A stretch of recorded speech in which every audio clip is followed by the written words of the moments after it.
There's no feeling more intense than starting over. If you deleted your homework the day before it was due, as I have, or if you left your wallet at home and you have to go back after spending an hour on the commute. If you won some money at the casino and you put all your winnings on red but it came up black. If you got your best shirt dry cleaned before a wedding and then immediately dropped food on it. If you won an argument with a friend and then later discovered that they just returned to their original view. Starting over is harder than starting up. If you're not ready for that, like if you've already had a bad day, then what you're about to go through might be too much. Feel free to go away and come back. I'll be here. Alright, thanks for coming with me on this trip. I'll understand if you have to take a break at any point. Just find a safe place to stop and quit the game. But don't worry, I'll save your progress, always, even your mistakes. This game is a homage to a free game that came out in 2002 called Sexy Hiking. The author of that game was Jazzo, a mysterious check designer who was known at the time as the father of B games. And B games are rough assemblages of found objects. Designers slap them together very quickly and freely, and they're often too rough and unfriendly to gain much of a following. They're built more for the joy of building them than as polished products. In a certain way, Sexy Hiking is the perfect embodiment of a B game. It's built almost entirely out of found and recycled parts, and it's one of the most unusual and unfriendly games of its time. In it, your task is simply to drag yourself up a mountain with a hammer. And that act of climbing, in the digital world or in real life, has certain essential properties that give the game its flavor. No amount of forward progress is guaranteed. Some cliffs are too sheer or too slippery, and the player is constantly, unremittingly in danger of falling and losing everything.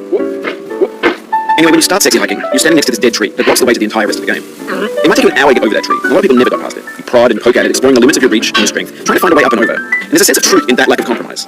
Most obstacles in video game worlds are fake. You can be completely confident in your ability to get through them once you have the correct method or the correct equipment or just by spending enough time. In that sense, every pixelated obstacle in Sexy Hiking is real. The obstacles in Sexy Hiking are unyielding, and that makes the game uniquely frustrating. But I'm not sure Jazzo intended to make a frustrating game. The frustration is just essential to the act of climbing, and it's authentic to the process of building a game about climbing. A funny thing happened to me as I was building this mountain. I'd have an idea for a new obstacle, and I'd build it, test it, and it would usually turn out to be unreasonably hard. But I couldn't bring myself to make it easier. It already felt like my inability to get past the new obstacle was my fault, as a player rather than as a builder. Imaginary mountains build themselves from our efforts to climb them, and it's our repeated attempts to reach the summit that turns those mountains into something real. When you're building a video game world, you're building with ideas, and that can be like working with quick set cement. You mold your ideas into a certain shape that can be played with, and in the process of playing with them, they begin to harden and set until they're immutable, like rock. And at that point, you can't change the world, not without breaking it into pieces and starting fresh with new ideas. For years now, people have been predicting that games would soon be made up of prefabricated objects, bought in a store and assembled into a world. And for the most part, that hasn't happened, because the objects in the stores are trash. I don't mean they look bad or that they're badly made, although a lot of them are. I mean they're trash in the way that food becomes trash as soon as you put it in the sink. Things are made to be consumed and used in a certain context, and once the moment is gone, they transform into garbage. In the context of technology, those moments pass by in seconds. Over time, we've poured more and more refuse into this vast digital landfill that we call the internet. It now vastly outnumbers and outweighs the things that are fresh and untainted and unused. When everything around us is cultural trash, trash becomes the new medium, the lingua franca of the digital age. And you can build culture out of trash, but only trash culture. B games, B movies, B music, B philosophy. Maybe this is what digital culture is. A monstrous mountain of trash, the ash heap of creativity's fountain. A landfill with everything we ever thought of in it. Grand, infinite, and unsorted.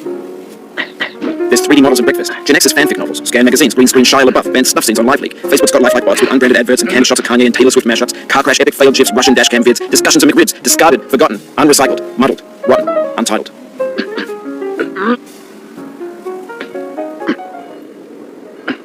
Everything's fresh for about 6 seconds, until some newer thing beckons, and we hit refresh, and there's years of persevering disappearing into the pile, out of style, out of sight.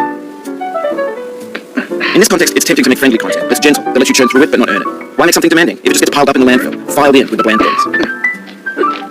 Oh, you just lost a lot of progress. That's a deep frustration, a real punch in the gut.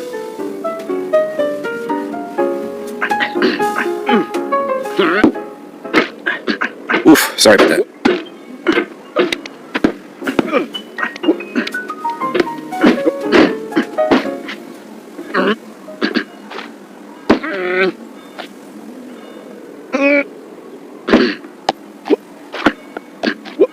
No.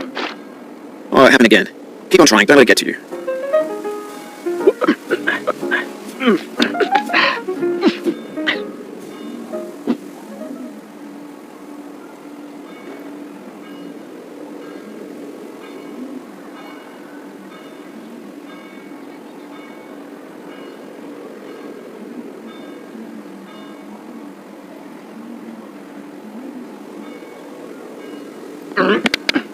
This thing that we call failure is not the falling down, but the staying down.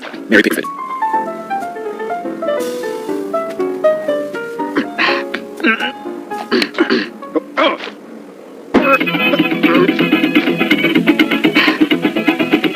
Get nasty over, boy. Going down the road feeling bad. I'm going down the road feeling bad. Going down the road feeling bad, and I ain't gonna be treated this way.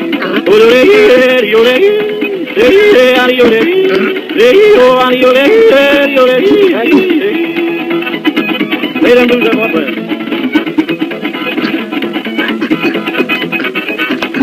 Down in the jail on my knees. I'm down in jail on my knees. Down down in jail on my knees, and I ain't gonna be treated this way.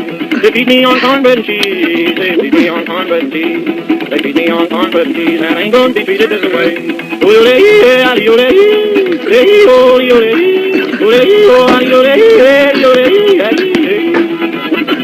Have a good time, boys. Hey, buddy. Oh, boy. $10 shoe fits my feet, $10 shoe fits my feet, $10 shoe fits my feet, and I ain't gonna be treated this way. Going where the weather suits my clothes, I'm going where the weather suits my clothes, I'm going where the weather suits my clothes, and I ain't gonna be treated this way.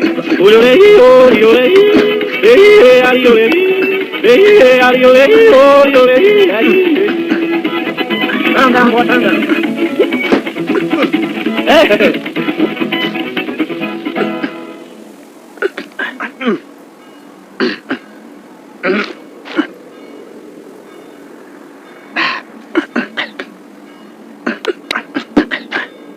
The soul would have no rainbow, had the eyes no tears. John Vance Cheney.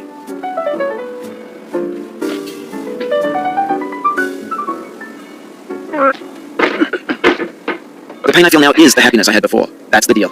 C.S. Lewis. I feel within me a peace above all earthly dignities, a still and quiet conscience. William Shakespeare.